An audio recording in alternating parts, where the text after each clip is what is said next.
அனைவருக்கும் மாலை வணக்கம். இன்றைய நிகழ்ச்சி 1460வது நிகழ்ச்சி. ஒரு சிறப்பு தலைப்பா இன்னைக்கு தெரியுது. அவங்க பொதுவாவே நீ இன்றி அமையாது உலகம் அப்படின்னு நம்ம தலைப்பை படிச்சாலும் நமக்கு தோன்றது நீரின்றி அமையாது உலகம் அப்படின்றதுதான் தோணும்.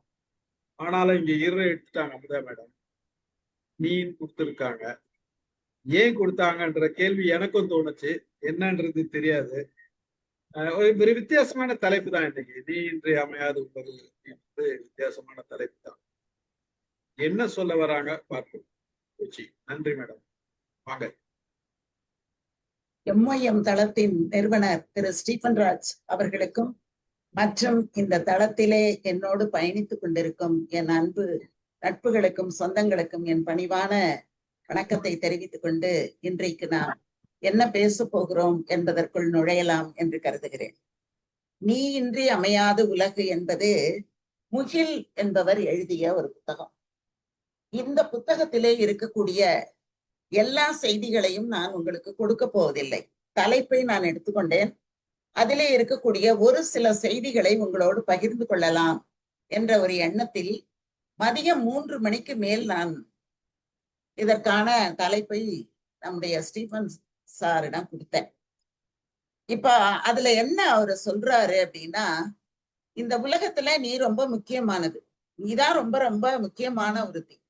அதனால நீ இல்லாம இந்த உலகத்தின் இயக்கம் எப்படி இருக்கும் அப்படிங்கிற ஒரு கேள்வி கேட்கிற மாதிரிதான் இந்த புத்தகத்தை அவர் தொடங்கி இருக்கிறாரு. அவர் என்ன சொல்றாருன்னா, ஏ மனிதனே, ஏ இளைஞனே, ஏ மாணவனே என்றெல்லாம் நீட்டி முழக்கி வாழ்க்கை தத்துவங்களை பேச ஆரம்பித்தால் இந்த 5G உலகில் LKG குழந்தைக்கு கூட காது கொடுத்து கேட்க நேரம் இல்லை அப்படின்னு சொல்லிட்டுதான் இந்த புத்தகத்தை அவர் தொடங்குறார். பாட புத்தகங்கள்ல இருந்து மாறுபட்டு நம்ம சொல்லி கொடுக்கணும் பிள்ளைங்களுக்கு அப்படிங்கிறதையும் அவர் சொல்றார். நிறைய மாற்றி யோசிக்க வேண்டும் அப்படிங்கிறத இந்த புத்தகத்தின் மூலம் முகில் அவர்கள் நிறைய வெளிப்படுத்துகிறார்.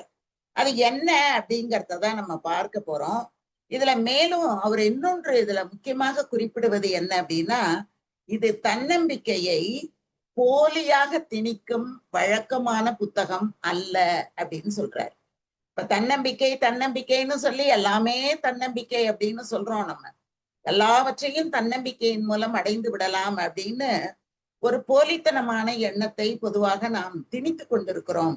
அப்படிப்பட்ட புத்தகம் இது அல்ல அப்படின்னு அவரு சொல்லிட்டுதான் இந்த புத்தகத்தை அவர் தொடங்குறாரு. உங்களிடமிருந்து குறைகளை கழித்து நிறைகளை நிறைவாக உணர்த்தி தலை நிமிரச் செய்யும் உற்சாக வழிகாட்டி அப்படின்னு இந்த புத்தகத்துக்கு அவர் ஒரு விளக்கம் கொடுக்கிறார். கொடுத்துட்டுதான் இந்த புத்தகத்தை பத்தி உள்ளார நிறைய செய்திகள் சொல்றாரு. ஒரு சவால், அந்த சவாலை நாம் எப்படி எதிர்கொள்வோம் அப்படிங்கிறதையும் அந்த இடத்துல சொல்றாரு. நான் அதை தான் எடுத்துக்கிட்டேன். அதுல அவர் முதல்ல நம்மகிட்ட என்ன கேள்வி கேட்கிறாரு அப்படின்னா, புத்திசாலித்தனம் என்றால் என்ன, கிரியேட்டிவிட்டி என்றால் என்ன, இரண்டும் ஒன்றுதானா, இரண்டுக்கும் சம்பந்தம் இருக்கிறதா அப்படின்னு கேட்கிறாரு. நாம இத கொஞ்சம் யோசிச்சு பார்க்கலாமே. இது ரெண்டும் ஒண்ணுன்னு நினைக்கிறீங்களா நீங்க? இல்லை மேம். எப்படி வேறுபடுகிறது? கிரியேட்டிவிட்டி இன்னொன்னு என்ன? புத்திசாலித்தனம். இன்டெலிஜென்ஸ் இல்ல, வேற டெஃபினட்டா வேற மேடம். ரெண்டு வேற. புத்திசாலித்தனம் இருந்தாதான் கிரியேட்டிவிட்டி வருமா? அவசியம் இல்லை, அவசியம் கிடையாது. புத்திசாலித்தனம் கல்வி சம்பந்தப்பட்டது இல்லை. சரி, கிரியேட்டிவிட்டி கல்வி சம்பந்தப்படாமலும் வரும். புத்திசாலித்தனம் இருந்தால் கிரியேட்டிவிட்டி மிக எளிதாக இருக்குமா, இல்ல புத்திசாலித்தனம் இல்லாமல் கிரியேட்டிவிட்டி வந்தா எளிதாக இருக்கும்? புத்திசாலித்தனம் இருந்தால் கிரியேட்டிவிட்டி எளிமையாக இருக்கும். அததான் அவர் குறிப்பிடுறாரு. அததான் அவர் குறிப்பிட்டுட்டு கிரியேட்டிவிட்டி அப்படிங்கிறதுக்கான ஒரு விளக்கம் கொடுக்கிறார். கிரியேட்டிவிட்டி என்றால் என்ன அப்படின்னா, யாருமே யோசிக்காத ஒன்றை யோசிப்பது, யாரும் நினைத்து பார்க்காத ஒன்றை நினைத்து செயல்படுத்துவது, மாறுபட்ட கோணத்தில் சிந்திப்பது. இதைதான் அவர் கிரியேட்டிவிட்டி என்று குறிப்பிடுகிறார். நாம இத ஏற்றுக்கொள்ளக்கூடியதா சார், இல்ல வேற ஏதாவது கிரியேட்டிவிட்டி அப்படின்னா நம்ம வேற நினைக்கிறதுக்கு வாய்ப்பு இருக்கா? நீங்க மாறுபட்ட கோணத்தில் சிந்திப்பது அது சரியா இருக்கு மேம். ஆஹ் யோசிக்காத ஒன்றை யோசிப்பது என்பது அது கிரியேட்டிவிட்டியில வராதுல்ல. நீங்க என்ன உம் சார் நினைக்கிறீங்க? மேடம், முதல்ல நம்ம பேசி முடிச்சிடுவோம் மேடம், பிறகு இல்ல நம்ம அதை சார், இத பத்தி நம்ம கிளியர் பண்ணிக்கலாம். அதுல என்ன ஆ, சார், ஒரு இடையில ஒரு பேச்சு வருவது நல்லதுதான் சார். நல்லதுதான், நான் இல்லைன்னு சொல்ல வரல. ஓகே. ம். இப்ப ரைட் சகோதரர்கள் எடுத்தாங்கன்னா புறாவோடைய இறகெல்லாம் எடுத்து எவ்வளவு லேசா இருக்குது, எவ்வளவு உயரமா பறக்குது அப்படின்லாம் ஆராய்ச்சி பண்ண பிறகுதான் அவங்க பறக்கறதுக்கான அந்த ஏரோப்ளேனை கண்டுபிடிச்சாங்க. அதனால ஒரு கிரியேட்டிவிட்டி அப்படின்றதுக்கு முதல்ல யாரும் நினைக்காதது அவங்களுக்கு நினைக்கிற அளவுக்கு ஒரு இது வரணும். அதுக்கப்புறம் அதை எப்படி செயல்படுத்துறதுன்றதுல கிரியேட்டிவிட்டி காண்பிக்கப்படுது. நம்ம புத்திசாலித்தனம்னா நம்மளுக்கு வர்ற சேலஞ்சஸ் வரும்போது அதை எப்படி நம்ம ஃபேஸ் பண்ணி அதுக்கு நம்ம மேல முன்னேறுறோம், அதுக்கு அடுத்தது பண்றோம் அப்படின்றதுல நமக்கு புத்திசாலித்தனம் தேவைப்படுது. இதுல புத்திசாலித்தனம் தேவைப்பட்டாலும் அந்த ஆக்குதல், அந்த கிரியேட்டிவிட்டின்றதுக்கு ஒண்ணு தானா தோணணும்.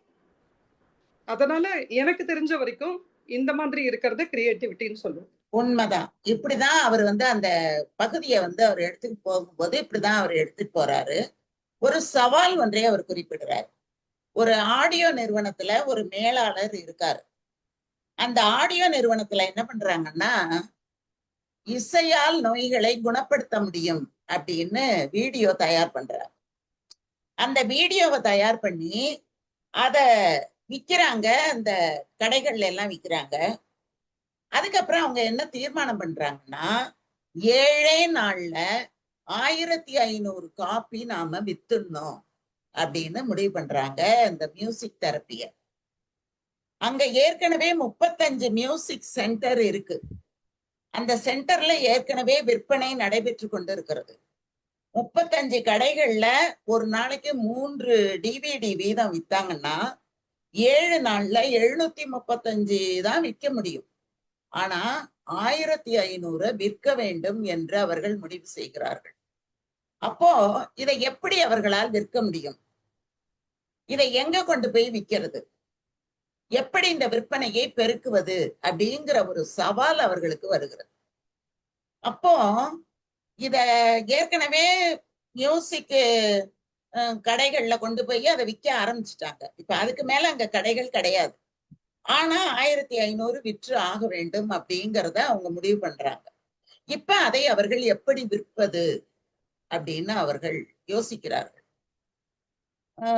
தலைய போட்டு பிச்சுக்கிறாங்க. 1500 வித்துடணும், அது அவங்களோட திட்டமாக இருக்கிறது. இதை அடைந்தே தீரணும். அதை எப்படி அடைவது அப்படின்னு பார்க்கும்போது அவங்க யோசிக்கிறாங்க. இந்த இடத்துலதான் அவர்கள் மாறுபட்டு யோசிக்க ஆரம்பிக்கிறாங்க. இப்ப என்ன சொல்றாங்கன்னா, இது உடல் நலன் சார்ந்ததாக இருக்கிறது. அப்போ இதை ஏன் மருந்து கடைகள்ல விற்க கூடாது அப்படின்னு யோசிக்கிறாங்க. அப்போ டிவிடி மியூசிக் அப்படிங்கிறத தாண்டி அது எதற்காக உருவாக்கப்பட்டிருக்கிறது அப்படின்னு அவங்க பாக்குறாங்க. அதன் பிறகு அதை என்ன பண்றாங்கன்னா, மருந்து கடைகள்ல போய் விற்கணும் அப்படின்னு முடிவு பண்றாங்க. அதுக்கப்புறம் அந்த ஊர்ல எத்தனை மெடிக்கல் ஸ்டோர் இருக்குன்னு பார்த்தா 150 இருக்கு. இந்த 150க்கு 3 பேர் தான் சேல்ஸ்மேனா இருக்காங்க. அந்த 3 பேர் தான் கொண்டு போய் விற்கணும். அப்ப அவங்க என்ன பண்றாங்கன்னா, ஒரு நாளைக்கு 25 கடை, அதுக்கு அடுத்த நாள் இன்னும் கொஞ்சம் கூடுதல் அப்படின்னு அவங்க முடிவு பண்ணி 90 கடைகளை அவங்க போய் சேர்ந்து ஒரு கடையில ஒரு நாளைக்கு 2 டிவிடி விற்கணும் அப்படிங்கிற ஒரு முடிவு பண்ணி கிட்டத்தட்ட 1500 வித்து முடிச்சிடுறாங்க. இப்ப அவர் என்ன குறிப்பிடுறாரு அப்படின்னா, புத்திசாலித்தனம் அப்படிங்கிறது அந்த பாட்டில் உள்ளார இருக்கக்கூடிய பொருள் மாதிரி, கிரியேட்டிவிட்டி அப்படிங்கிறது தான் அந்த மூடி மாதிரி, அதை திறக்கக்கூடிய சாவி மாதிரி அப்படின்னு அவங்க குறிப்பிடுறாங்க. அப்போ எவ்வளவுதான் நாம புத்திசாலித்தனம் உடையவர்களாக இருந்தாலும் அந்த கிரியேட்டிவிட்டி என்ற ஒன்று நமக்கு இருக்கும்போது, மாற்றி யோசிக்கும் போது யாரும் யோசிக்காத விதத்தில் யோசிக்கும் போது நமக்கு வெற்றி கிடைக்கும் அப்படிங்கிறத அவரு அந்த முதல் பகுதியில குறிப்பிடுறாரு. இப்படிதான் நாம புத்திசாலிகளாக இருக்கக்கூடியவர்கள் கிரியேட்டிவிட்டியை பயன்படுத்தி கொள்ள வேண்டும் அப்படின்னு குறிப்பிடுறாரு முதல் பகுதியில. அடுத்த பகுதியில அவர் என்ன சொல்றாருன்னா 3 விதிகளை குறிப்பிடுறார். மந்தையிலிருந்து விலகிவிடு, ஆராய்ச்சியாளனாக இரு, சிந்திப்பதோடு நின்று விடாதே செயல்படு அப்படின்னு 3 விதி சொல்றார். மந்தையிலிருந்து விலகிவிடு, கூட்டத்தில இருந்து நீ போயிடு, ஆராய்ச்சியாளனாக இரு, சிந்திப்பதோடு நின்று விடாதே அப்படின்னு ஒரு 3 விதியை கொடுத்துட்டு ஒரு கதை ஒண்ணு சொல்றாரு. கதை என்ன சொல்ல முடியாது, ஒரு உண்மை நிகழ்வு. இன்னைக்கு கூட நம்ம ஜீன்ஸ் போட்டுக்கிறோம், அந்த ஜீன்ஸை பற்றிய கதையை தான் அவர் அந்த இடத்துல கொண்டு வர்றாரு. லெவி ஸ்ட்ராஸ் அப்படின்னு ஒருத்தர் இருக்கார். அந்த லெவிங்கிற ஜீன்ஸ் தான் இப்ப ரொம்ப ஃபேமஸ் போல இருக்கு. அதான் அந்த இடத்துல அவர் குறிப்பிடுறாரு. அந்த லெவி ஸ்ட்ராஸ் அப்படிங்கிறவரு ஜெர்மனியில தான் பறந்திருக்கிறார். ஆனா அங்க அவருக்கு தோதான வேலை கிடைக்கல. அதனால அவர் என்ன பண்றாரு, பிழைப்பை தேடி அமெரிக்கா வருகிறார். மந்தையிலிருந்து விலகுகிறார். இப்பதான் அந்த ஊரை விட்டு. அப்போ எந்த இடத்தில் நமக்கு நம்முடைய வேலைக்கு உத்தரவாதம் இருக்குமோ, எந்த இடத்தில் நமக்கு வளர்ச்சி கிடைக்குமோ, அந்த இடப்பெயர்வு என்பது மிக மிக முக்கியமானது. அப்படி பெயர்ந்து இடம் பெயர்ந்து சென்றவர்கள் வெற்றி அடைகிறார்கள் அப்படிங்கிறத இந்த இடத்துல அவர் குறிப்பிடுறாரு. ஜெர்மானியில இருந்து அவரு அமெரிக்கா வந்துடுறாரு. சகோதரர்களோடு சேர்ந்து துணி வியாபாரம் தான் அவரு முதல்ல தொடங்குறாரு. அப்படி எல்லா இடங்கள்லயும் அவர் துணி வியாபாரம் பண்ணிக்கிட்டு இருக்கும் போது 1848ஆம் வருஷத்துல கலிபோர்னியாவுல தங்க சுரங்கம் அதை கண்டுபிடிக்கிறாங்க. அதுக்கப்புறம் என்ன பண்றாங்க, இந்த சுரங்க தொழிலாளர்கள் அங்க வேலை செய்ய ஆரம்பிக்கிறாங்க. அவங்களுக்கு வேண்டிய துணியை தருவதுதான் இவர்களினுடைய வேலையாக இருக்கிறது. இந்த சகோதரர்கள் இவங்க எல்லாருமாவே சேர்ந்து அந்த சுரங்க தொழிலாளர்களுக்கு வேண்டிய துணிகளை எல்லாம் கொண்டு போய் கொடுக்குறாங்க. நிறைய துணிகளை அவர்கள் வாங்குகிறார்கள். ஆனா அந்த கேன்வாஸ் துணியை மாத்திரம் அவங்க யாரும் வாங்க மாட்டேங்கிறாங்க. என்ன சொல்றாங்கன்னா, இந்த துணி ரொம்ப ஒண்ணும் உழைக்க மாட்டேங்குது, இது எங்களுக்கு வேண்டாம், இந்த துணி எங்களுக்கு பயன்படாது அப்படி எல்லாம் சொல்லி அந்த துணியை வாங்க மாட்டேங்கிறாங்க. உடனே இவர் என்ன பண்றாரு, அப்ப இவங்க இந்த துணியை மறுப்பதற்கு என்ன காரணம் அப்படின்னா, அந்த துணி நல்லா இல்லை. அவங்க சுரங்கத்துல வேலை செய்யக்கூடியவர்கள் அந்த ஆயுதங்களை எல்லாம் தன்னோட பாக்கெட்ல வச்சுக்குவாங்க. இறங்கி போகும்போது எல்லாத்தையும் எடுத்துட்டு போகணும். அத்தனையையும் தாங்கக்கூடியதாக அந்த ஆடை இருக்கணும். அப்ப என்ன பண்றது அப்படின்னுட்டு கேன்வாஸ் துணியை வச்சு அவர் என்ன பண்றாரு, ரெட்டை ஒன்று மேல் ஒன்றாக அடுக்கி பேண்ட் தயார் பண்றாரு. அந்த துணியில யாருமே பேண்ட் தயார் பண்ணதே கிடையாது இது வரைக்கும். அவர் என்ன பண்றாரு, இதுக்கு எதையாவது நாம் செய்து ஆக வேண்டும், நம்முடைய வியாபாரம் பெருக வேண்டும், அதுக்கு என்ன செய்வது அப்படின்னு பார்க்கும்போது அந்த துணியில அவர் பேண்ட் செய்யறாரு. ஆனா அந்த பாக்கெட் எல்லாம் கிழியாம இருக்கணுமே, என்ன பண்றது அப்படின்னு பார்க்கும்போதுதான் இந்த பித்தளையாலான அந்த நட்ஸ் எல்லாம் பாக்குறாரு. பார்த்துட்டா அந்த மாதிரி ஆணிகளை எல்லாம் அந்த ஓரத்துல எல்லாம் அடிச்சு பேண்ட் எல்லாம் கிழியாத மாதிரி தயார் பண்றாரு. அது தயார் பண்ணதுக்கு பிறகு என்ன ஆகுதுன்னா, வியாபாரம் ரொம்ப பிரமாதமா போகுது. அதுக்கப்புறம் அதை இன்னும் தரமாக்க வேண்டும் அப்படிங்கிறதுக்காக இத்தாலியில இருந்து ஜென்னோஸ் அப்படின்னு சொல்லக்கூடிய நீல நிற துணியை வரவழைக்கிறார். அந்த நீல நிற துணியை கொண்டு வந்துதான் ஜீன்ஸ் என்ற ஒன்று தயாரிக்கிறாரு. அந்த ஜீன்ஸ் தான் லெவிஸ் ஜீன்ஸ் அப்படிங்கிற பெயர்ல இன்றளவும் அது பயன்படுத்தப்படுகிறது. ஆனா அதை தயாரித்ததன் நோக்கம் சுரங்க தொழிலாளர்களுக்காக தயாரிக்கப்பட்டது. இன்று நவநாகரிக ஆடையில் ஒன்றாக அது மாறி போகிறது, வியாபாரம் உச்சத்துக்கு போகிறது. அப்போ இவர் என்ன சொல்றாருன்னா, வியாபாரம் நடக்கும் இடம் தேடி சென்றார், மந்தையில் இருந்து விலகினார். கேன்வாஸ் துணியை வச்சு நம்ம பேண்ட் தைக்க முடியும் அப்படின்னு அவர் இவர்களுக்கு ஏற்ற மாதிரி நம்ம தயார் பண்ணணும், எப்படியாவது நம்முடைய வியாபாரம் நன்றாக ஆக வேண்டும் என்பதற்காக அவர் வந்து பேண்ட் எல்லாம் தயார் பண்றாரு. இந்த துணி ஏன் ஏற்கவில்லை என்று ஆராய்ச்சி பண்றார்.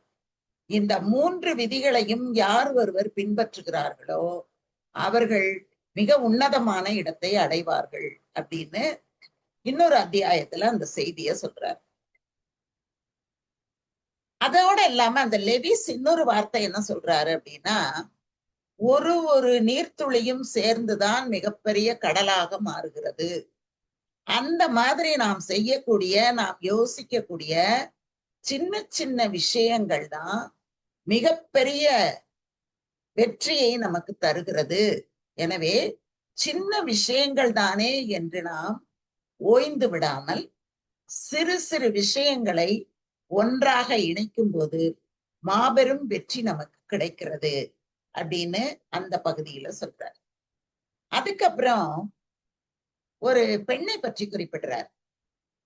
அந்த பெண் எப்படி இருக்காங்க அப்படின்னா, உலகத்திலேயே மிக மிக அக்லி உமன் அப்படின்னு ஒரு 8 நிமிடத்துல 8 வினாடியில ஒரு வீடியோ போடுறார். வேர்ல்ட்ஸ் அக்லியஸ்ட் உமன் அப்படின்னு ஒரு வீடியோ ஒண்ணு போடுறாரு. பாக்குறாரு அவரு.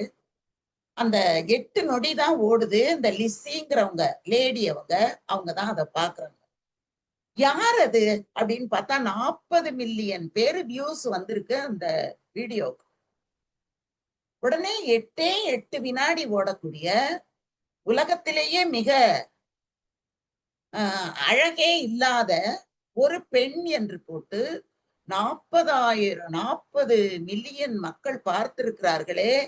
யார் அந்த பெண் அப்படின்னு பார்த்தா இவதான். அது இந்த லிஸ்ஸி தான் அப்படி இருக்கா.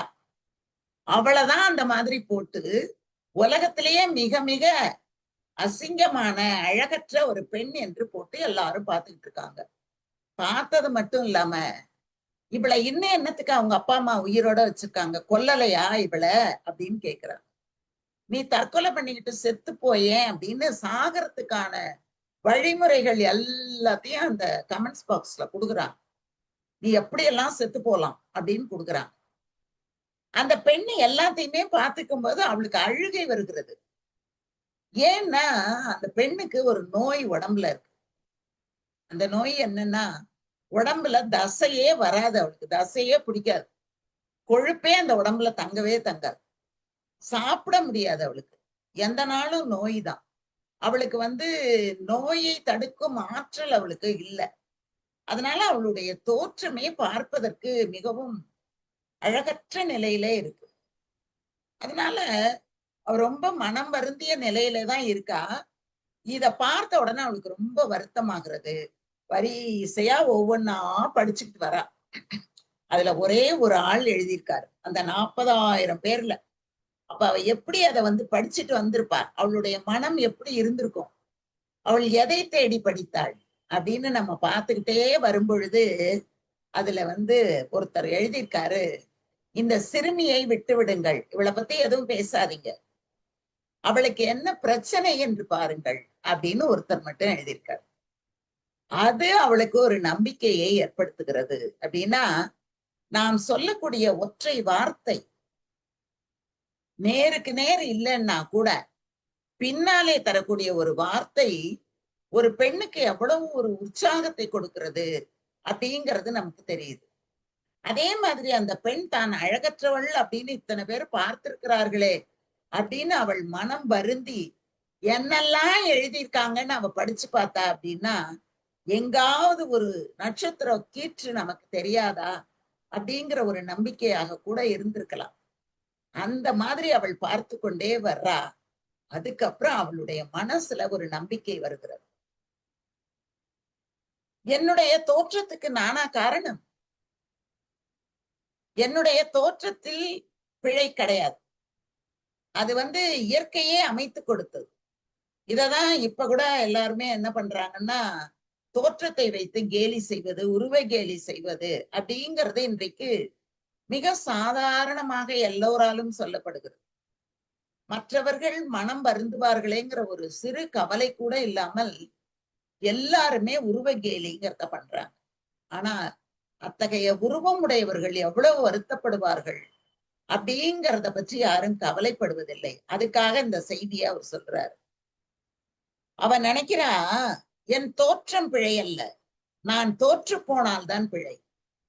நான் எனக்கு இருக்கிற என்னுடைய ஆற்றலை வைத்துக்கொண்டு எனக்கு இருக்கிற அந்த என்னென்னலாம் பாசிட்டிவா என்கிட்ட இருக்கோ அதையெல்லாம் வைத்துக்கொண்டு நான் வாழ்வேன். அவங்க தற்கொலை செய்து கொள், இவர்கள் தற்கொலை செய்து கொள் அப்படிங்கறதெல்லாம் சொல்லி கேட்டதை, அவர்கள் சொன்னதை கேட்டு என்னை நான் மாய்த்து கொள்ள மாட்டேன் என்ற ஒரு மன உறுதி அவளுக்கு வருது. அதுக்கப்புறம் அவள் தன்னை கண்ணாடியில் பார்க்கிறாள். ரொம்ப ஆசையா பார்க்கிறாள். அவளுடைய தலைமுடி மிக அழகாக இருக்கிறது. அப்ப அவ சொல்றா, அட என்னோட முடி எவ்வளவு அழகா இருக்கு, என்னுடைய உடல் வேண்டுமானால் இப்படி இருக்கலாம், என்னுடைய முடி அவ்வளவு அழகாக இருக்கிறது, எனக்கு எல்லாத்தையும் நல்லா கவனிக்கிற ஆற்றல் ரொம்ப அதிகமாக இருக்கிறது, யார் என்ன பண்ணாலும் என்னால மிக நன்றாக கவனிக்க முடியும், அத்தகைய ஆற்றல் எனக்கு இருக்கு, என்னுடைய வெற்றி தான் எனக்கான அடையாளமே தவிர என்னுடைய தோற்றம் எனக்கான அடையாளம் அல்ல என்று அவள் முடிவெடுக்கிறார். இந்த மாதிரி எல்லா நிலைகளிலேயும் பலவீனம் அடைந்தவர்கள் சுற்றுப்புறத்தாலும் தன்னாலும் அவங்க சொல்லக்கூடிய அந்த சொற்களால் பலவீனம் அடைந்தவர்கள் கூட அதுல இருந்து தெளிவு பெற்று வருகிறார்கள் அப்படின்னு சொன்னா இந்த மனதுக்கு எவ்வளவு திடம் தேவையாக இருக்கிறது. அத்தகைய திடம் அந்த லிஸ்ஸிக்கு இருந்திருக்கிறது அப்படிங்கிறது தெரியுது. அதனால அவ என்ன சொல்றா, என் வெற்றிதான் எனக்கான அடையாளமே தவிர என்னுடைய தோற்றம் எனக்கான அடையாளம் அல்ல என்று அவள் முடிவு செய்கிறாள். அதுக்கப்புறம் யாரெல்லாம் இந்த மாதிரி ஒரு தாழ்வு மனப்பான்மையிலே இருக்கிறார்களோ அவர்கள் எல்லோரும் அதிலிருந்து விடுபட வேண்டும் என்று கருதி இங்கிலீஷ், ஸ்பானிஷ் அந்த 2 மொழியிலையும் தன்னுடைய சுயசரிதையை அவள் எழுதுகிறாள். ஒருவர் தன்னுடைய சுயசரிதையை எழுதுகிறார்கள் என்று சொன்னால் அவர்களுக்கு மிகுந்த தன்னம்பிக்கை தேவை. அவர்களால் மட்டும்தான் தன்னுடைய சுயசரிதையை கொஞ்சம் கூட கூட்டவும் குறைக்கவும் இல்லாமல் உள்ளதை உள்ளபடி தன்னுடைய தவறுகள் உட்பட பிழைகள் உட்பட எல்லாவற்றையும் எழுத முடியும். அவர்களுக்கு மட்டும்தான் அத்தகைய ஆற்றல் வரும். அதே மாதிரி அவள் ஒரு சுயசரிதையை எழுதுகிறாள், 2 மொழிகளிலே எழுதுகிறாள். அப்போ இந்த மாதிரி எல்லாம் எழுதி ரொம்ப பிரபலமாக வரும்பொழுது அவள் மோட்டிவேஷன் கொடுக்கக்கூடிய ஒரு பெண்ணாக மாறி போகிறாள். நிறைய இடங்கள்ல அவளுடைய பேச்சு எதிரொலிக்கிறது. அப்போ ஒரு இடத்துல உன்னை பற்றி நீ என்ன எண்ணுகிறாய் அப்படிங்கிற ஒரு தலைப்புல அந்த பெண் பேசிய பேச்சு அந்த அரங்கத்தையே கட்டி போட்டது அப்படின்னு சொல்லி அவர் முடிக்கிறார். அப்ப என்ன சொல்கிறார் அப்படின்னா, நாம் நமக்கு இல்லாததை நினைத்து கொண்டு நாம் அழ வேண்டிய அவசியம் இல்லை. நமக்கு இருக்கக்கூடியது எதெல்லாம் இருக்கிறதோ அதையெல்லாம் நினைத்து நினைத்து மகிழ்ந்தாலே நம்முடைய வாழ்க்கை மேன்மை பொருந்தியதாக மாறும் அப்படிங்கிறது தான் இன்றைய இளைஞர்களுக்கு நாம் சொல்ல வேண்டிய ஒரு செய்தியாகவும் இருக்கிறது. ஏன்னா அப்படிதான் இளைஞர்கள் இருக்காங்க. இல்லாததை நினைத்து கொண்டு கவலைப்படக்கூடியவர்களாக இருக்கிறார்கள். நான் உயரமாக இல்லையே என்று கவலை, நான் குண்டாக இருக்கிறேனே என்று கவலை, நான் ஒல்லியாக இருக்கிறேனே என்று கவலை, நான் அவளை போல் இல்லையே இவர்களை போல் இல்லையே அப்படிங்கிற அந்த கவலைகளை எல்லாம் விட்டு விட்டு இவளை போல் இந்த லிஸ்ஸியை போல் நாம் வாழ வேண்டும் அப்படிங்கிறது தான் ஒவ்வொரு இளைஞர்களும் வயதானவர்கள் கூட கற்றுக்கொள்ள வேண்டிய ஒன்று. ஏன்னா அவர்களும் இப்போது இந்த மாதிரி ஒரு மனப்பான்மையிலே தான் மூழ்கி தவித்து கொண்டிருக்கிறார்கள். அவங்க வீட்டுல நல்லா பாத்துக்கிறாங்க, இவங்க வீட்டுல நல்லா பாத்துக்கிறாங்க, அவங்க பிள்ளைங்க நல்லா இருக்காங்க, நம்ம வீட்டுல எப்படி இருக்க அப்படிங்கிற ஒரு ஒப்பீடு இன்னைக்கு எல்லா நிலைகளிலேயும் இருக்கிறது. அதை ஒப்பிடாமல் நமக்கு இருக்கக்கூடிய எதெல்லாம் நமக்கு நல்லது இருக்குதோ அதையெல்லாம் நாம யோசித்து பார்க்கும்போது நம்முடைய வெற்றி குறிக்கப்படுகிறது, போற்றப்படுகிறது அப்படிங்கிறது. அதுக்கப்புறம் இன்னொன்று சொல்லி முடிக்கிறார். எடிசனை பத்தி சொல்றாரு. தாமஸ் ஆல்வா எடிசனை தெரியாதவர்கள் யாருமே இருக்க முடியாது. இன்றைக்கு இத்தனை இந்த லேப்டாப்ல இருக்கிற இத்தனை விஷயங்களையும் நாம பாக்குறதுக்கும் இன்னைக்கு நாம இப்படி உட்கார்ந்துகிட்டு பேசுறதுக்கும் காரணமாக அமைந்த ஒற்றை அந்த மின்சாரம், அந்த பல்பு, அது தொடர்பான விஷயங்களை எல்லாம் அவரு நமக்கு கொடுத்த காரணத்தினாலதான் இன்னைக்கு இவ்வளவு சிறப்பாக நாம் வாழ்ந்து கொண்டிருக்கிறோம். அவர் கண்டுபிடிப்பு எப்பவுமே அவர் என்ன சொல்வாராம், நான் எனக்காக எதையும் கண்டுபிடிக்க போவதில்லை, உலகத்துக்காக தான் நான் கண்டுபிடிக்க போகிறேன், உலக மக்களின் மகிழ்வுக்காக தான் நான் எல்லாவற்றையும் கண்டுபிடிப்பேன் என்று அவர் எப்போதுமே சொல்லிக்கொண்டே இருப்பாராம். அதனாலதான் அவருடைய பார்வையும் கண்டுபிடிப்புகளும் மற்றவர்களை நோக்கியதாகவே, மற்றவர்களின் நலன்களை நோக்கியதாகவே இருந்தது. ஒரு தடவை அவர் மின் விளக்குக்கு ஆராய்ச்சி செய்து கொண்டிருக்கிறார். அப்படி பண்ணும்போது இந்த மூங்கில் இழைகள், அதுல இருந்து வரக்கூடிய அந்த நாரை எல்லாம் வைத்து இந்த மின்சார விளக்கை தயாரித்து கொண்டிருக்கக்கூடிய ஒரு காலகட்டம். அப்ப அவர் என்ன பண்றாரு, மூங்கில் அவருக்கு நிறைய தேவைப்படுகிறது. அப்ப இந்த மூங்கில் எல்லாம் எங்கே கிடைக்கும் அப்படின்னு தேடிக்கொண்டிருக்கும் போது தெற்காசிய நாடுகளிலே தான் மூங்கில்கள் எல்லாம் நிறைய கிடைக்கும். அதனால நாம அங்கே போகலாம், அங்கே போய் அவற்றையெல்லாம் கொண்டு வரலாம் அப்படிங்கிற ஒரு நிலை ஏற்படும் போது யாரை அனுப்புவது அப்படின்னு தேடி பார்த்து ஒருத்தரை தேர்வு பண்றாங்க. நீங்க போய் எல்லா நாடுகள்லயும் தேடி பார்த்து நல்ல மூங்கிலாக கொண்டு வாருங்கள் அப்படின்னு சொல்லி அனுப்பின உடனே அவர் என்ன பண்றாரு, மூங்கிலை சேகரிக்க வேண்டும் அப்படின்னுட்டு அந்த ஜேம்ஸ் என்பவர் சிலோனுக்கு போறாரு. சிலோன்ல போய் கொஞ்சம் மூங்கில்களை எல்லாம் சேகரிக்கிறாரு. அதுக்கப்புறம் நம்ம தமிழகத்துக்கு வர்றாரு, கல்கத்தாவுக்கு போறாரு, ஜப்பான் போறாரு. எல்லா இடங்களிலேயும் போய் நிறைய மூங்கில் மரங்களை ஏற்றிக்கொண்டு எடிசன் கிட்ட வந்து சேர்றாரு. அவர் வந்து சேர்றதுக்கு ஓராண்டு ஆகிவிடுது. அந்த மூங்கில் எல்லாம் தேடி எடுத்துக்கொண்டு வந்து சேர்வதற்கு ஓராண்டு ஆகிடுது. ஓராண்டு கழித்து எல்லாவற்றையும் கொண்டு வந்து போட்ட உடனே எடிசன் சொல்றாரு, இதெல்லாம் சரியா இருக்கான்னு பாத்துக்கங்கன்னு அந்த ஜேம்ஸ் சொன்ன உடனே எடிசன் சொல்றாரு, இதெல்லாம் எதுவுமே தேவையில்லை, இதுக்கு எவ்வளவு செலவாச்சோ அந்த பணத்தை வாங்கிட்டு போங்க, நான் ஓராண்டு சும்மாவா இருக்க முடியும், நான் அதற்குள் கார்பன் இழை ஒன்றை கண்டுபிடித்து விட்டேன், எனவே இதெல்லாம் அப்படியே இருக்கட்டும் அப்படின்னு சொல்லிட்டு அவரு அந்த கார்பன் இழையை வைத்து அந்த மின் விளக்கை கண்டுபிடிக்கிறார். அப்போ நேரத்தை வீணாக்காமல் இவர்கள் பயன்படுத்தி கொண்டே இருக்கிறார்கள். ஒரு பொருள் வரணும்னா, இப்ப நம்ம எல்லாம் அப்படிதான், ஒரு பொருள் வரணும்னா அந்த பொருள் இல்லப்பா, வந்தாதான் இங்க வேலையே நடக்கும், இல்லைன்னா இங்க ஒண்ணும் பண்ண முடியாது, அப்படிதான் உட்கார்ந்து இருப்பதுதான் நிறைய நடந்து கொண்டு இருக்கிறது. அதனாலதான் எந்த வேலையாக இருந்தாலும் அது வந்து தள்ளிக்கிட்டே போறது.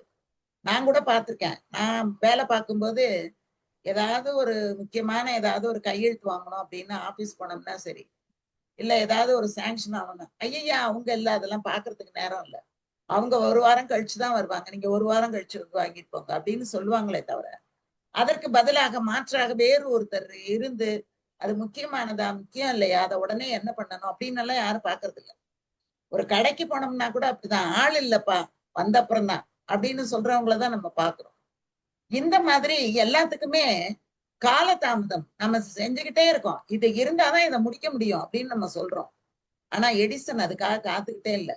எந்த காலத்துல மூங்கில் வந்து எந்த காலத்துல அதை பண்றது, அதற்குள் வேறு ஏதாவது முடியுமா என்று பார்க்கிறேன் அப்படின்னு சொல்லிட்டு அவரை கார்பன் இழை ஒன்றை கண்டுபிடித்து விட்டேன் அப்படின்னு சொன்னாராம். இந்த மாதிரி நிறைய செய்திகளை அவர் வந்து இந்த நீ இன்றி அமையாது அப்படிங்கறதுல அவர் கொடுக்கிறாரு. அதுல எறும்புகளை பத்தி அவர் நிறைய சொல்றாரு, எறும்புகள் எப்படி இருக்கின்றன அப்படிங்கறத பத்தி மிக அதிகமாக சொல்றாரு. இந்த மாதிரி நிறைய செய்திகளை அவர் குறிப்பிடுறாரு. கார்த்திக் அப்படின்னு ஒருத்தர் பார்வையற்றவர், ஆனா அவர் வந்து ஐஐடி ஜேஇஇ அந்த தேர்வுகளில எல்லாம் கலந்து கொள்ள வேண்டும் என்று அவர் நினைக்கிறாரு. அதுக்கப்புறம் மைக்ரோசாஃப்ட் நிறுவனம் அவருக்கு பயிற்சி கொடுக்க முன் வந்திருக்கிறது அப்படின்னு குறிப்பிடுறாரு. இந்த மாதிரி கைகள் இல்லாதவர்கள், கால்கள் இல்லாதவர்கள், இவங்கெல்லாம் எப்படி தங்களை வாழ்க்கையிலே உயர்த்தி கொண்டார்கள் என்பதையெல்லாம் இந்த முகில் என்பவர் குறிப்பிட்டிருக்காரு. இவர் நிறைய நூல்கள் எழுதியிருக்காரு. எல்லா நூல்களுமே நமக்கு ஒரு நல்ல பார்வையை தரக்கூடியதாகத்தான் இருக்கும். அதனால இந்த 4 செய்திகளை உங்களிடத்திலே நான் பகிர்ந்து கொள்ளலாம் என்று கருதினேன். அதனால இந்த 4 செய்திகளை உங்களிடத்திலே பகிர்ந்து கொண்டதில் மிக்க மகிழ்ச்சி, நன்றி. இதனுடைய நம்முடைய வாழ்க்கையிலே நாம் இவற்றையெல்லாம் எப்படி நாம் பயன்படுத்தி இருக்கிறோம், நாம என்னெல்லாம் பண்ணியிருக்கிறோம் அப்படிங்கிறத நாம் கொஞ்சம் அசை போட்டு பார்க்கும்போது நமக்கு நிறைய கருத்துகள் தோன்றும் அப்படின்னு நான் நினைத்தேன். பேசுவதற்கு வாய்ப்பளித்த திரு ஸ்டீபன் சார் அவர்களுக்கு என்னுடைய நன்றியையும் இதுவரைக்கும் தொடர்ந்து கேட்டுக்கொண்டிருந்த அத்தனை பேருக்கும் என் பணிவான வணக்கத்தையும் தெரிவித்துக் கொண்டு விடைபெறுகிறேன். நன்றி, வணக்கம். கைதட்டலாம். மகிழ்ச்சி சார். ரொம்ப அருமை. ஒரு ரத்தன சுருக்கமா அழகா ஒரு தலைப்பை எடுத்துட்டு அந்த நல்ல தலைப்பு, நல்ல தெரிஞ்சுக்க வேண்டிய விஷயம். மோட்டிவேஷன்னா என்ன, அது வந்து சும்மா நம்ம சொல்லக்கூடாது அப்படின்றது. இதுல கேள்வி கேட்டீங்க நீங்க, புத்திசாலித்தனம்ன்றது இதுக்கும் வித்தியாசம். அது படைப்பாற்றல், சாரி, கிரியேட்டிவிட்டின்றதுக்கும் வித்தியாசம். கிரியேட்டிவிட்டிக்கு தமிழ் இது பொருள் பார்த்தேன் நான், படைப்பாற்றல் அப்படின்றது தான் இருக்குது. ஆனா தமிழ்ல படைப்பாற்றல்னு சொன்னோம்னா அந்த கிரியேட்டிவிட்டிக்கும் இதுக்கும் பொருந்துமா? எனக்கு ஒரு கேள்வி. உருவாக்கம் சார். உருவாக்கம் கரெக்ட் தான், ஆனால் உருவாக்குறது வேற, கிரியேட்டிவிட்டின்றது வேற. கொஞ்சம் நம்ம சிந்திப்போம். புதியதை உருவாக்குவது வேற, புதிய சிந்தனையில் புதிய ஒன்றை கொண்டு வர்றது தான் கிரியேட்டிவிட்டி. ஆனா படைப்பாற்றல் அப்படின்றது வந்து படைக்கக்கூடிய ஆற்றல், அது வந்து இன்டெலிஜென்ஸ்ல வந்துடும். பொருள் அந்த மாதிரி கொடுத்துருக்கான் தமிழ்ல. அது வந்து சரியான பொருளா இல்லைன்னு நினைக்கிறேன் நான். நம்ம பார்ப்போம், அதை சிந்திப்போம். மகிழ்ச்சி. ஒரு நல்ல கேள்வி. அது வந்து கிரியேட்டிவிட்டின்றது வந்து நம்ம இருக்கிறதுலயே நம்ம இது வரைக்கும் பார்க்காத ஒரு விஷயத்த நம்ம வந்து புதுசா கொண்டு வரும்போது அது கிரியேட்டிவிட்டி ஆயிடுது. ஆனா அதே கிரியேட்டிவிட்டிக்கு நம்ம வந்து செயலாக்கம் பண்ணும் போது, எக்ஸிக்யூட் பண்ண, பிரேம மேடம் அழகா சொன்னாங்க இல்லையா, செயல் பண்ணும் போது அங்க வந்து நமக்கு நிறைய புத்திசாலித்தனம் தேவைப்படுது. பழைய விஷயங்கள்ல இருந்து நாம எப்படி பண்றோன்றது தேவைப்படுது. அதைதான் இது ஒண்ணா கொண்டு வந்துட்டாரு. இதுல ஒவ்வொரு கதையும் கொண்டு வந்திருக்காரு. அந்த பெண் ஒரு அக்லியா, தோற்றப்பிழை இல்லை, நான் தோற்பதுதான் பிழை அப்படின்றது லிஸி சொன்னது வந்து ஒரு நல்ல ஒரு இது. அவங்களோட அடையாளம் வந்து அது உடல் கிடையாது, அவங்களோட தோற்றம் கிடையாது, அவங்களோட வெற்றி தான் அடையாளம் அப்படின்றது. இது ஒரு நிதர்சனமான உண்மை. ஆனா வந்து நம்ம எந்த நேரத்துல இதை புரிஞ்சுக்கிறோம்னா அதுக்கு ஒரு அந்த பக்குவம் வரும்போது அதை புரிஞ்சுக்கிறோம். பல நேரங்கள்ல வந்து இது வந்து சின்ன வயசுல வந்து புரியறது இல்லை. பெரும்பாலும் எல்லாருக்குமே அது நடந்திருக்குன்னு வச்சுங்க. ஒரு ஒரு ஒரு பக்குவம் வந்த பிறகு ஓகே, இதெல்லாம் அது ஒரு விஷயமே இல்லை, அது ஒரு செய்தியே இல்லை அப்படின்றது தெரியும். நல்லா அழகா சொல்லியிருந்தாரு. எடிசனை பத்தி பல கதைகள், மூங்கில் பத்தி பல கதைகள்.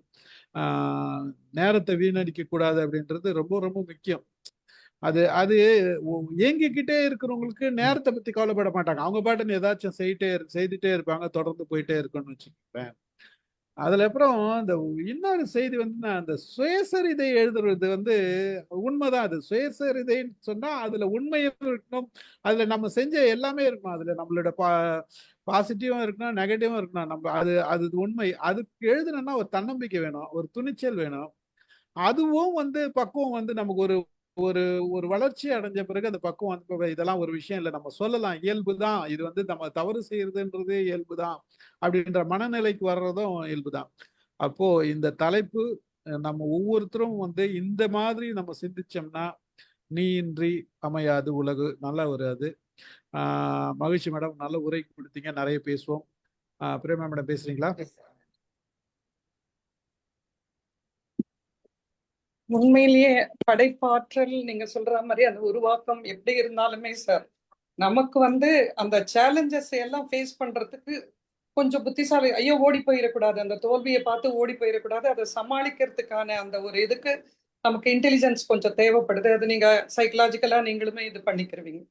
இந்த கிரியேட்டிவிட்டி அப்படின்றது கொஞ்சம் அவுட் ஆஃப் பாக்ஸ் திங்கிங் மாதிரி, நம்ம அது வந்து எப்படி செயல்படுத்தணும் அப்படின்றதுக்கு அது வந்து யோசிக்க விடுறது. இன்னைக்கு நம்ம சோமவல்லியப்பன் சார் தினமணியில ஒரு கட்டுரை போட்டிருந்தாரு, படிச்சிருப்பீங்கன்னு நினைக்கிறேன். அந்த இதுல வந்து 2 பிள்ளைங்க, அவரோட கூட டிராவல் பண்ற பிள்ளைங்க, அந்த பேரண்ட்ஸ் வந்து சொல்றாங்க, இந்த பிள்ளைங்க வந்து மேல எல்லாம் படிக்க மாட்டேன்னு சொல்லுது அப்படின்னு சொல்லும் போது அந்த குழந்தைகளை கூப்பிட்டு இவர் கேட்கிறாரு. அந்த பொண்ணு வந்து யூன்சேன்னு நினைக்கிறேன், ஒரு சிங்கர் மாதிரி, எனக்கு வந்து அது ஒன்றும் படிக்கலையே அந்த சிங்கர் அப்படின்னு சொன்ன உடனே இவர் நெட்ல போட்டு பார்த்தா மாசத்துக்கு 60 லட்சம் ரூபாய் அந்த பொண்ணு சம்பாதிக்குது. இவர் சொல்ற பொண்ணு, நான் எதுக்கு படிக்கணும், நான் அது மாதிரி போவேன் அப்படின்றது இந்த குழந்தையோட இது. அதே மாதிரி அந்த பையனை கேட்டா அவன் வந்து மெஸ்ஸின்னு சொல்லிட்டு ஒரு ஃபுட்பால் பிளேயர், அந்த பிளேயர் மாதிரி நான் இருக்கணும், அவன் ஒன்றும் படிக்கலையே அப்படின்னு சொல்லுவான். ஆனா அவங்க 2 பேர் என்ன வந்து அவங்களுக்கான இந்த டிஃபிகல்ட்டி படிக்க முடியலன்னு சொல்லும்போது எப்படி சூஸ் பண்ணாங்க, எப்படி வந்து அதை சேலஞ்சஸை வந்து பண்ணி அதை வந்து ஒரு வெற்றியை அடைஞ்சாங்க அப்படின்றதை வந்து அவர் வந்து எக்ஸ்பிளைன் பண்ற மாதிரி இருக்கும் அந்த கட்டுரை. இது இன்னைக்கு அம்மா சொன்னதுக்கு அதை தொடர்பு படுத்துற மாதிரி இருந்ததுனால இந்த 2 விஷயங்களை சொன்னேன் நானு. அந்த மாதிரி ஒருத்தருக்கு அவர் மெஸ்ஸிக்கு படிக்க வரல, ஆனா விளையாட்டுல ஆர்வம் இருந்தது. விளையாட்டுல ஆர்வம் இருந்தா மட்டுமே பரிமளிக்க முடியாது. அதுக்கு இந்த விடாமுயற்சி, பயிற்சி தேவைப்பட்டது. அந்த பயிற்சி எல்லாம் செஞ்சதுனால அவர் வந்து பிகம் சக்சஸ்ஃபுல் அப்படின்றத அந்த குழந்தைங்களுக்கு வந்து அவர் சொல்லி கொடுப்பார். அவுட் ஆஃப் பாக்ஸ் திங்கிங் மாதிரி படிக்கிறது மட்டுமே வந்து இது கிடையாது, அவன் படிக்காதவன், இது படிக்காதது, இப்படி சம்பாதிக்கிறாங்கன்னு சொல்லும்போது அதுக்கு பின்னால என்னெல்லாம் நடந்தது அப்படின்னு. ஆனா அம்மா இன்னைக்கு வந்து ரொம்ப அழகா, தெளிவா, எளிமையா, அவர் முகில் அப்படின்றவருடைய நூல்கள் நான் படிச்சதில்லை, உண்மையிலேயே அது படிக்கணும்ன்ற ஒரு ஆர்வத்தை தூண்டுற மாதிரி ரொம்ப சிம்பிளா வந்து எடிசனை பத்தியும் சொல்லி அந்த மாதிரி சொன்னாங்க. எடிசனை எல்லாம் வீட்டுக்கு அனுப்பும்போது மற்ற அம்மா அப்பான்னா என்ன பண்ணியிருப்பாங்க, மார்க் கம்மியா வாங்குச்சு அப்படின்னா நீ படின்னு இன்னைக்கு இருக்கிற அம்மா அப்பா நீ டாக்டர் ஆகணும், நீட்டு சேருன்னு சொல்ற மாதிரி தான் அன்னைக்கு இருக்கிற இதை இது பண்ணியிருப்பாங்க.